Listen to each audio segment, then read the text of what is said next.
Hello दोस्तों, मैं doctor Ravi Kashyap आपका स्वागत करता हूं अपने यूट्यूब चैनल पर। दोस्तों, आज हम बात करेंगे ली कफ सिरप के बारे में। इसके यूज़ क्या हैं, इसका साइड इफ़ेक्ट क्या है, इसको किस प्रकार पेशेंट को देना है। दोस्तों, ये सब जानकारी हम आपको इस वीडियो में देंगे। कृपया करके वीडियो अंत तक देखिए। वीडियो शुरू करने से पहले यदि आप हमारे चैनल पर नए हैं तो चैनल को सब्सक्राइब कर लें और बेल आइकन को दबा दें ताकि मेरी आने वाली सभी वीडियो आपको आसानी से मिल सके। दोस्तों, सबसे पहले हम इसके कंपोजिशन के बारे में बात करेंगे। तो दोस्तों, इसमें ब्रोमेक्साइन हाइड्रोक्लोराइड 8 mg इसमें मिला हुआ है। डेक्स्ट्रोमिथोर्फन हाइड्रोक्लोराइड 10 mg और अमोनियम क्लोराइड 100 mg इसमें मिला हुआ है। दोस्तों, इसके प्राइस के बारे में बात करें तो आपको ये 60 ml का जो ली कफ सिरप है आपको 65 रुपीज़ में आसानी से फार्मेसी पर मिलेगा। दोस्तों, इसकी जो फार्मेसी है उसे ली फूड हेल्थ फार्मास्यूटिकल्स द्वारा इसको बनाया गया है।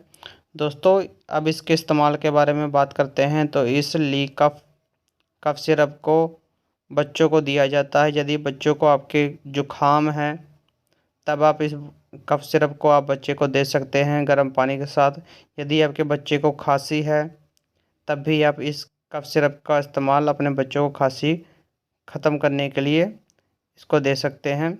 यदि आपके बच्चे को बलगम वाली खांसी है या फिर आपके बच्चे को सूखी खांसी आ रही है तब भी आप ली कफ सिरप का इस्तेमाल आप बच्चे को करा सकते हैं।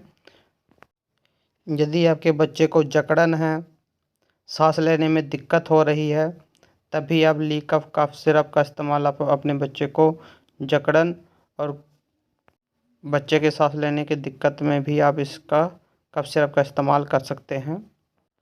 दोस्तों, यदि आपके बच्चे को जुखाम खांसी के कारण नाक से पानी आ रहा है तब भी आप ली कफ सिरप का इस्तेमाल आप कर सकते हैं। दोस्तों, अब हम इसके साइड इफ़ेक्ट के बारे में बात करेंगे। तो इसके साइड इफ़ेक्ट जो हैं, आपके बच्चे को नोज़िया एंड वॉमिटिंग होने लगती है या फिर आपके बच्चे को सिर दर्द होने लगता है या फिर आपके बच्चे के शरीर पर छोटे छोटे रैशेस या चकत्थे जैसे निशान पड़ जाते हैं। दोस्तों, इनमें से कोई साइड इफ़ेक्ट आपके बच्चों को होता है तो तुरंत अपने डॉक्टर को इसके बारे में जानकारी दें।